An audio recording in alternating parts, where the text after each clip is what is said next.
नमस्कार, मैं हूँ आशीष चित्रांशी और आप देख रहे हैं द न्यूज़ लॉन्चर। महाराष्ट्र में अभी चुनाव का ऐलान नहीं हुआ है। चुनाव होने तो थे हरियाणा और झारखंड के साथ ही, लेकिन भाजपा के भीतर बैठा हुआ डर इस चुनाव को आगे खिसका दिया। अब तो आशंकाएं और भी कुछ गंभीर हैं और जो भीतर खाने चर्चा हो रही है महाराष्ट्र को लेकर के, वो ये चर्चा भी है कि ये चुनाव अभी और लंबा खींचा जा सकता है। महाराष्ट्र में जो हालात हैं, चाहे मराठा आरक्षण की आग हो, चाहे बदलापुर की घटना हो, चाहे लगातार हिट एंड रन के मामले हों, बावनकुले के बेटे का कांड हो,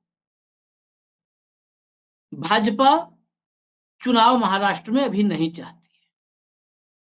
लेकिन अगर चुनाव आज की तारीख में होते हैं,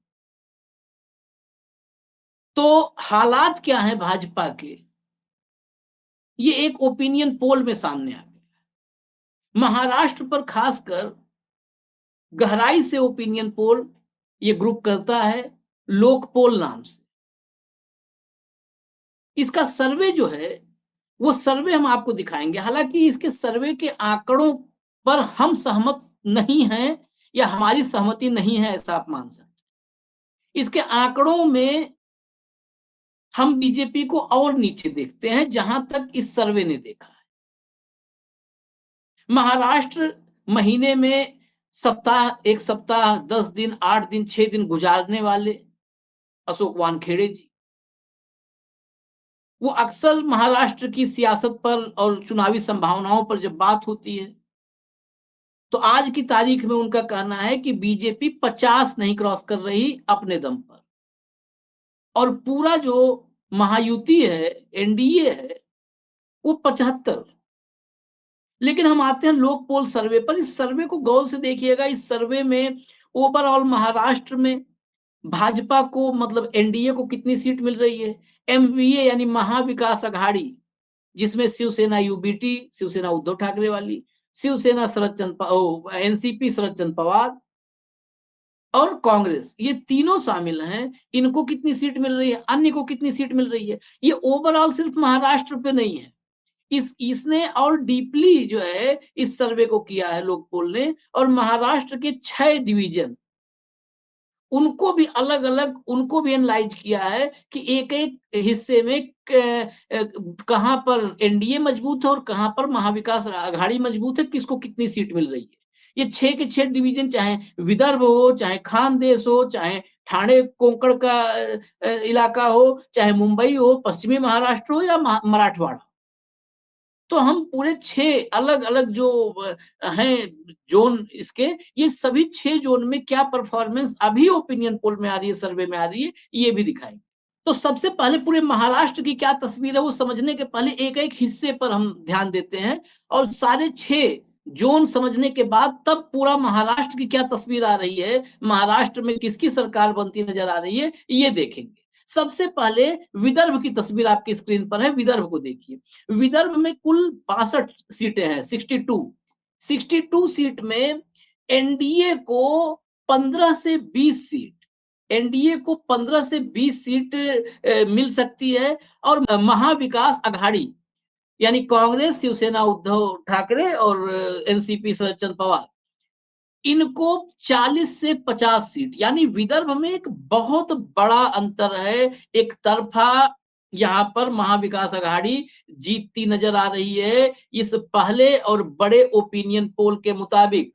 इसके मुताबिक 40 से 50 सीट, यानी करीब-करीब 3 गुना सीटें एनडीए के मुकाबले जो है विदर्भ में मिल रही है, और उसकी वजह भी बताई गई है।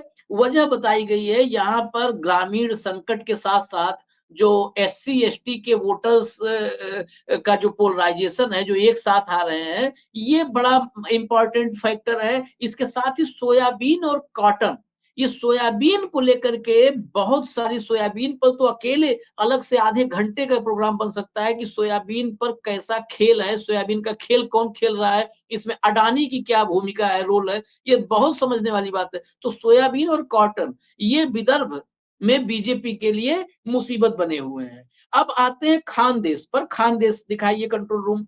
खानदेश, यहाँ 47 सीटें हैं खानदेश में। यहाँ एनडीए को 20 से 25 और महाविकास अघाड़ी इसको 20 से 25 सीट, दोनों 20 से 25, यानी खानदेश में बिल्कुल बराबरी का मुकाबला है। और अन्य को खानदेश में अन्य भी 0 से लेकर के 2 सीट के बीच, यहाँ पर आपको ग्राफिक्स में नहीं दिख रहा है, लेकिन 0 से 2 सीट मतलब खाता यहाँ अन्य का भी खुल सकता है। ये क्षेत्र जो है, इस क्षेत्र में जो एसटी हैं, वो एसटी बेल्ट पूरा वो महाविकास अघाड़ी वहाँ पर मजबूत दिख रही है। लेकिन जो बाकी इलाके हैं, वहाँ पर आरएसएस की मौजूदगी की वजह से आरएसएस का काडर, हालाँकि आरएसएस का काडर बड़ा निराश है, लेकिन आरएसएस का काडर जो है, स्वयंसेवक, उनकी मौजूदगी की वजह से एनडीए को थोड़ा-सा यहाँ पर लाभ मिल सकता है, मतलब ये मदद हो सकती है एनडीए को। लेकिन प्याज की जो खेती करने वाले किसान हैं खानदेश में, प्याज बड़े पैमाने पर नासिक मंडी याद करिए, तो प्याज जो खानदेश के किसान हैं, प्याज की खेती करने वाले, वो किसान सरकार से बड़े नाराज हैं। तो ये तो दिखा रहा है, मैं बता दूं फिर से वही बात, कि ये लोग पोल का सर्वे है। हम तो ये कांटे का मुकाबला खानदेश में भी जो हमारे पास ग्राउंड रियलिटी है, उसमें ये मुकाबला नहीं दिख रहा है। हालांकि यहाँ पर बराबरी का 20 से 25 सीट एनडीए और 20 से 25 सीट महाविकास अघाड़ी, दोनों को। अब तीसरे पे आते हैं, मैं कंट्रोल रूम से कहूंगा तीसरा ठाणे कोंकण। यहाँ 39 सीटें हैं, 39 सीट्स हैं कुल। यहाँ एनडीए को 25 से 30 सीट। ये कोंकण और ठाणे, इस इलाके में एनडीए को ये सर्वे काफी आगे दिखा रहा है, मजबूत दिखा रहा है। 25 से 30 सीट, 39 में महाविकास अघाड़ी को 5 से 10 और अन्य 1 से 3।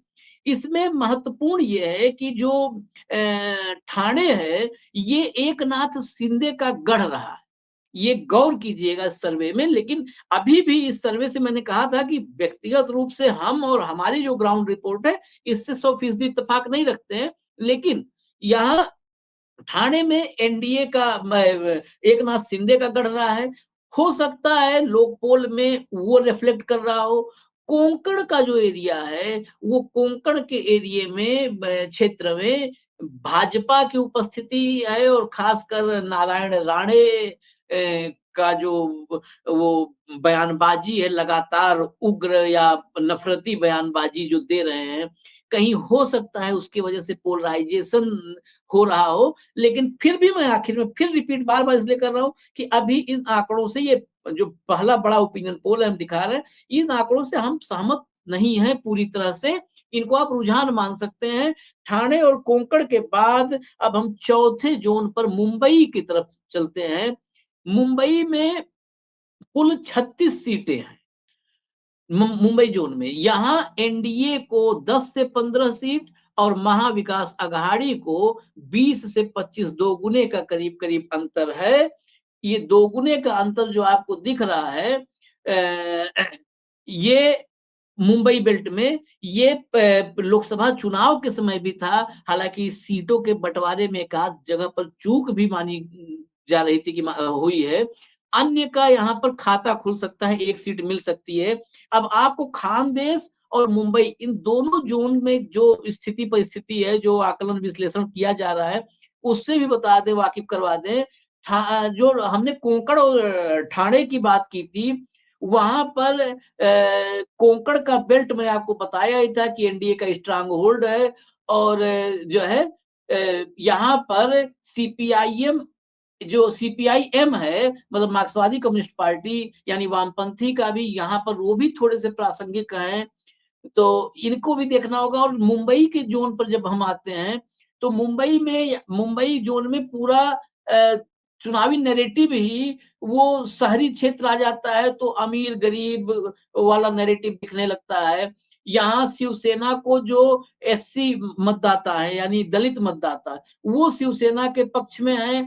मुस्लिम वोट बैंक यहाँ कांग्रेस के साथ है, और कांग्रेस के साथ होने की वजह से अब वो शिवसेना के साथ भी कंफर्ट जोन में रहने लगा है। शिवसेना कौन सी? उद्धव ठाकरे वाली शिवसेना।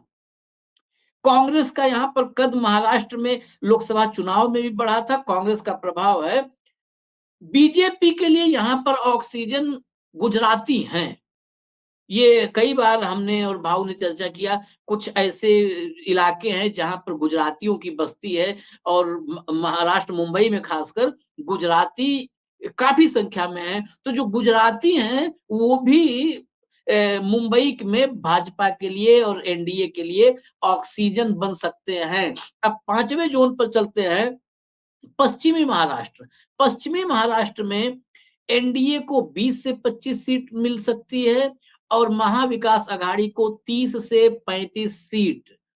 अन्य यहाँ पर अन्य जो पश्चिमी महाराष्ट्र में हैं, वो 5 सीट तक 1 से 5 के बीच हो सकते हैं रहें। तो इन 58 सीट 58 सीट्स है, ये बड़ा ज़ोन है, बड़ा हिस्सा है पश्चिम महाराष्ट्र। यहाँ भी एनडीए पर महाविकास अघाड़ी काफ़ी भारी भरकम नज़र आ रही है और उसकी वजह अगर समझें, तो इसी पश्चिमी महाराष्ट्र में बारामती है, शरद पवार का गढ़, शरद पवार का किला बारामती, जहाँ इस बार सुप्रिया सुले ने, शरद पवार की बेटी ने अजित पवार पार्टी के साथ-साथ परिवार तोड़ने वाले अजित पवार की पत्नी सुनेत्रा को भी हरा दिया था। तो यहाँ बारामती है, बारामती एनसीपी का शरद पवार का गढ़ है। कोल्हापुर है, जो पूरा सोलापुर का बेल्ट कोल्हापुर, यहाँ कांग्रेस पहले से ही मजबूत है कोल्हापुर में, तो ये कांग्रेस और एनसीपी इन दोनों की मजबूती की वजह से पश्चिमी महाराष्ट्र में महाविकास अघाड़ी भारी पड़ रही है एनडीए पर काफ़ी। अब आते हैं फाइनल छठे, जो छठा क्षेत्र है, वो है मराठवाड़ा का क्षेत्र। मराठवाड़ा में 46-46 सीटें हैं। मराठवाड़ा में एनडीए 15 से 20 सीट और महाविकास अघाड़ी 25 से 30 सीट, यानी यहाँ भी करीब 1.5 से 2 गुने का फर्क है। महाविकास अघाड़ी यहाँ भी एनडीए पर काफ़ी भारी है, अन्य 0 से 2। अब ये क्षेत्र जो है, ये मराठवाड़ा, यहाँ पर जो मराठा आरक्षण का आंदोलन है, जरांगे पाटिल और जरांगे पाटिल का जो रुख है, जो बिल्कुल कड़क रवैया है फडणवीस को लेकर के, वो असल मराठवाड़ा में दिखाएगा और मराठवाड़ा में बीजेपी के पास अब बहुत कुछ है नहीं लीडर के रूप में भी, जिस तरह से विरोध है उस क्षेत्र में। और जो पूरा जातीय समीकरण यहाँ पर है, मराठवाड़ा में मराठों के साथ-साथ अन्य का भी, तो वो एमवीए के फेवर में है, यानी महाविकास अघाड़ी के फेवर में है। किसानों का यहाँ पर संकट, मराठवाड़ा में किसान बड़े संकट में हैं, तो ये किसान भी मौजूदा सरकार से नाराज़ हैं। तो मराठवाड़ा एक बड़ा झटका मराठवाड़ा भी दे सकता है। यानी कुल मिला करके अगर हम, अब हटा दीजिए इसको स्क्रीन से, अब हम कुछ समय में अभी आपके सामने पूरा महाराष्ट्र की ओवरऑल तस्वीर क्या बन करके आ रही है, पूरा opinion poll, final opinion poll वो बताएँगे। लेकिन कुल मिला के अगर इन पूरे 6 क्षेत्रों पर आप नज़र डालेंगे, तो सिर्फ एक क्षेत्र दिखा रहा है ये लोक पोल का सर्वे, सिर्फ ठाणे और कोंकण का जो क्षेत्र है, इसी में एनडीए अपर हैंड पर है महाविकास अघाड़ी के मुकाबले, यानी एज ले रही है, बढ़त लेती दिख रही है। बाकी पांचों क्षेत्रों में एक क्षेत्र खानदेश है, जहां पर बिल्कुल बराबरी का मुकाबला, नेक टू नेक फाइट ये सर्वे दिखा रहा है। तो एक खानदेश को अलग कर दीजिए, बिल्कुल बराबरी का मुकाबला है। ठाणे और कोंकण में एनडीए को माइलेज इस सर्वे में दिखाया जा रहा है। लेकिन 4 क्षेत्र, विदर्भ, मुंबई, पश्चिमी महाराष्ट्र और मराठवाड़ा, जिसमें विदर्भ, पश्चिमी महाराष्ट्र और मराठवाड़ा, इनमें सबसे ज़्यादा सीटें इन्हीं में हैं। 62, 58 यानी 120 और 46, 166 सीट सिर्फ इन्हीं 3 में है। और अगर मुंबई को भी आप ले लें, तो 202 सीटें हो जाती हैं। 202 सीटें, एक 166, हाँ 202 सीटें। 202 सीटें अगर जो ये दिखा रही है इन 4 क्षेत्रों में, इन 202 सीटों में एक बड़ी लीड महाविकास अघाड़ी को मिल रही है। छोटी-मोटी नहीं, बड़ी लीड मिल रही है। करीब-करीब 1.5 से 2 गुने का अंतर है। 1.5 से 2 गुने का अंतर है। तो ये बड़ा अंतर है। अब मैं पूरी स्क्रीन पर आपको महाराष्ट्र की जो फाइनल तस्वीर आ रही है, उस तस्वीर को लाते हैं। इसमें वोट परसेंटेज भी आपके सामने है। अब आप देखिए महाराष्ट्र का 288 सीटों का जो फाइनल ओपिनियन पोल है, तो जो आपने देखा एनडीए को 38 से 41% वोट मिल रहे हैं और एमवीए को यानी महाविकास अघाड़ी को 41 से 44% वोट। इसका मतलब इन दोनों के अगर पहले आप पोलिंग परसेंट को देखिए, वोट शेयर को देखिए, वोट शेयर में मिनिमम 3% का अंतर हो रहा है। अब ये अंतर तभी खत्म हो सकता है जब एनडीए अपना जो हाईएस्ट 38 से 41 है वो 41 पा जाए और महाविकास अघाड़ी 41 से 44 में अपने निचले लिमिट पर रुक जाए 41 पर, तब ये बराबरी का होता है, नहीं तो 3% का अंतर दिख रहा है। ये अंतर 3% का भी हो सकता है, 4%, मतलब अप टू 4%, अप टू 6%, 38 से 44 अप टू 6% ये डिफरेंस हो सकता है। और 6% का अगर डिफरेंस हो जाता है, तो ये आंकड़े खुद ही काफ़ी बदल सकते हैं, जो आपके स्क्रीन पर है। अन्य को 15 से 18% वोट शेयर की उम्मीद जताई इस सर्वे में।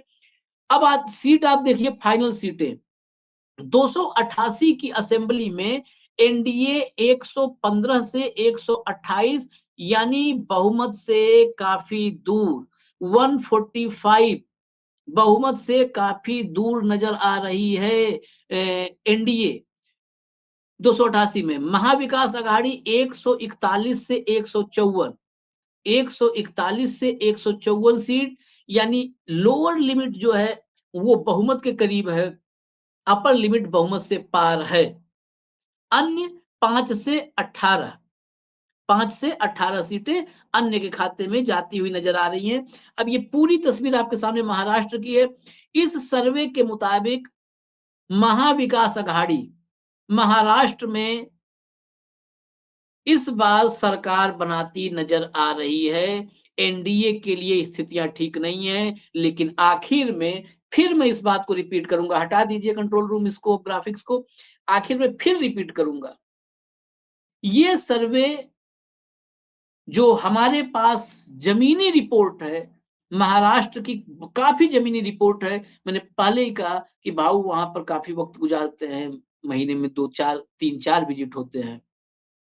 तमाम अलग-अलग क्षेत्रों से हर तरीके का इनपुट मिलता है, पॉलिटिकल इनपुट से मिलकर के अफ़सरों के इनपुट मिलते हैं, वॉलंटियर्स के इनपुट मिलते हैं, जर्नलिस्ट के इनपुट मिलते हैं।